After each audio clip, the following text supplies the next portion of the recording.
Hey, what's up? I'm Chris Robertson. A lot of people know me doing some really weird things with cars, really crazy things, things that don't normally get built into cars or make them work the way that they normally do. They're always asking for videos, so here I am trying to make a video. So what I'm doing this time is in the Supra, transmission's a bit gone. It's an automatic A340. It's already been built twice. And what I'm doing right now is I am taking the newer version of the Aristo transmission, and in order to get this to fit in the car, instead of having to make a custom drive shaft with the yoke with the 3 bolts and make it fit in the car, I have to change the output shaft to this output shaft, and I have to change the input shaft so it'll fit on my old converter and the J1 bell housing. There's 3 different types of bell housings on some of these A340s throughout the years. There's a J1, a J2, and a J3. The J1 and J2, the converter bolt pattern is the same, looks the same. The J1 is the longest. It's about 6 inches in depth here. And the J2 is about 5.5, but the converter looks about the same bolt pattern. And then there's the J3, which came off of this Aristo trans. So what I have to do is I have to swap out the input shaft. I've already started tearing it down, and rip out the output shaft. You have to take the valve body off. You have to get all of this stuff out. You have to get about halfway into it where the sun shell is to remove the clip off of the end of the shaft, which the clip goes right there and holds it into the transmission. And then while I'm at it, I'm just going to go ahead and rebuild it with whatever clutches I can get. The Robertson Reds are kind of getting hard to get for these, but I'm going to make it work. This is a different valve body on this. The reason I'm doing this is to work on ECU control, working with the ECU Master guys, since I work there in ECU Master USA support.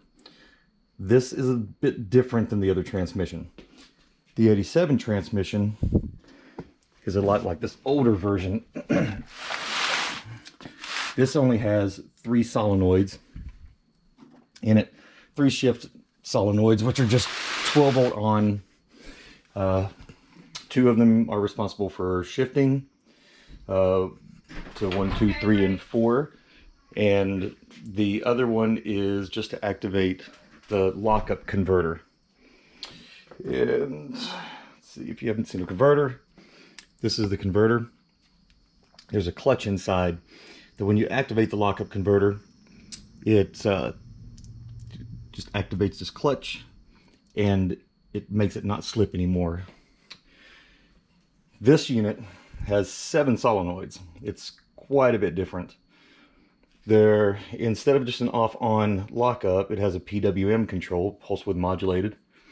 It has a line pressure solenoid, which this one doesn't. This one has a cable for line pressure. And you have a back pressure accumulator solenoid for that's PWM controlled, that makes the shifts softer. It controls this fluid going into these accumulators.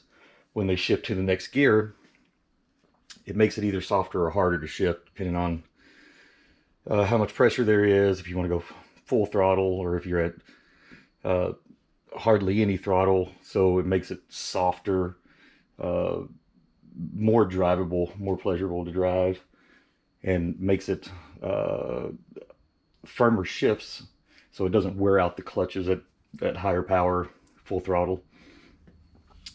This one has the same two shift solenoids for first, second, third, and fourth, but it also has two more solenoids which are off and on, which it controls engine braking in first and second.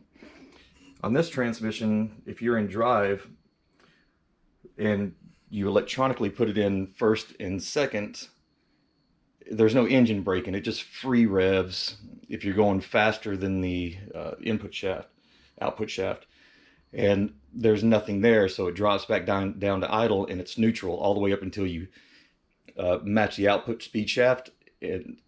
shaft speed, and then it starts to pull. Well, it's not really cool because you want to be able to downshift and have some engine braking to slow down and not just rely on the brakes, especially when you're making faster runs at speed limit and not wearing out your brakes.